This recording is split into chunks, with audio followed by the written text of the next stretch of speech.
సంవత్సరం ఆశ్వయుజ శుద్ధ పాడ్యమి నుండి నవమి వరకు దేవీ నవరాత్రులు జరుగుతాయి. వీటిని శరన్నవరాత్రులు అని కూడా అంటారు. వర్ష ఋతువు వెళ్ళి శరత్ ఋతువు మొదలవుతుంది. ఈ కాలంలో వాతావరణంలో కలిగే మార్పుల వలన అనేక రోగాలకు కారణాలవుతాయి. ప్రజలంతా శుచిగా శుభ్రంగా ఉండి ఎలాంటి రోగాలు లేకుండా అమ్మవారు కాపాడతారని నమ్మకం. నవరాత్రుల వేడుక వెనక ఉన్న చరిత్రను మార్కండేయులు వారికి బ్రహ్మ వివరించారు.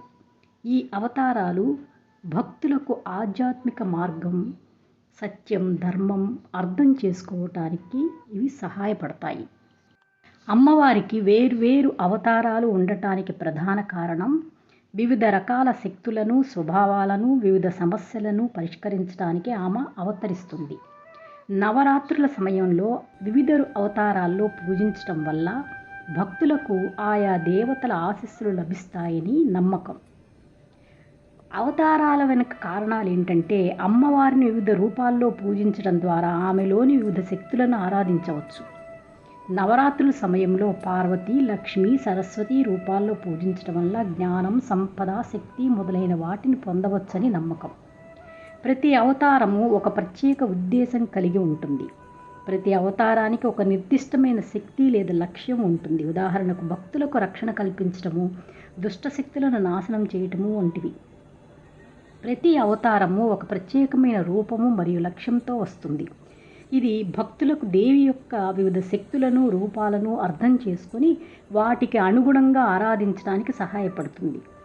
నవరాత్రుల వంటి పండగల సమయంలో దేవి యొక్క వివిధ రూపాలను పూజించడం ద్వారా వివిధ కోరికలు, ఆశలు ఉన్న భక్తులు ఆమె కరుణ లభించిందని నమ్ముతారు. అమ్మవారి అవతారాలు ఆమె యొక్క బహుముఖ స్వభావాన్ని, ఆమె చేసే వివిధ పనులను ప్రతిబింబిస్తాయి. ప్రతి అవతారం వెనుక ఒక కథ, ఒక ఉద్దేశం ఉంటుంది. దీనిని భక్తులు తమ కోరికలను, అవసరాల ఆధారంగా ఆరాధిస్తారు. అమ్మవారి 9 అవతారాల్లో మొట్టమొదటి అవతారము బాలా త్రిపుర సుందరీ దేవి.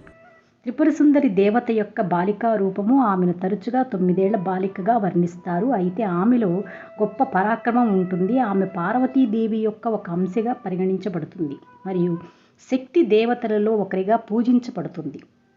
బాలా త్రిపుర సుందరి అంటే యువరాణి లేదా చిన్న దేవత. ఆమె ఎల్లప్పుడూ చిన్నతనంలోనే ఉంటుంది. సాధారణంగా 9 ఏళ్ల వయసులో ఉన్న బాలికల కనిపిస్తుంది. అందుకే ఈ పేరు వచ్చింది. ఆమెను ఆది పరాశక్తి యొక్క ఒక అంశగా భావిస్తారు. ఆమె బ్రహ్మాండ పురాణం వంటి పురాణాల్లో బండాసురుడు వంటి అసురులతో పోరాడటానికి శక్తిగా కనిపిస్తుంది. ఆమె చిన్నారి రూపంలో ఉన్నప్పటికీ అపారమైన శక్తి మరియు పరాక్రమాన్ని కలిగి ఉంటుంది. ఆమె అసురుల పుత్రులను సంహరించడానికి తన తల్లి అనుమతిని కోరుతుంది. హిందువులు ఆమెను త్రిపుర సుందరి దేవతగా పూజిస్తారు. ఆమెకి అష్టోత్తర శతనామావళి స్తోత్రాలు మరియు షోడోపచార పూజలు చేస్తారు. ఆమెని బాల అని పిలుస్తారు. ఇది యువతి లేదా బాలిక అని సూచిస్తుంది. కొన్నిసార్లు ఆమెను అశోక సుందరి అని కూడా పిలుస్తారు మరియు ఆమె శివుడు మరియు పార్వతీదేవి కుమార్తెల్లో ఒకరిగా అని కూడా అంటారు. ఈరోజు నవరాత్రుల్లో మొట్టమొదటి రోజండి. అందుకని బాలా త్రిపుర సుందరీ దేవి అవతారము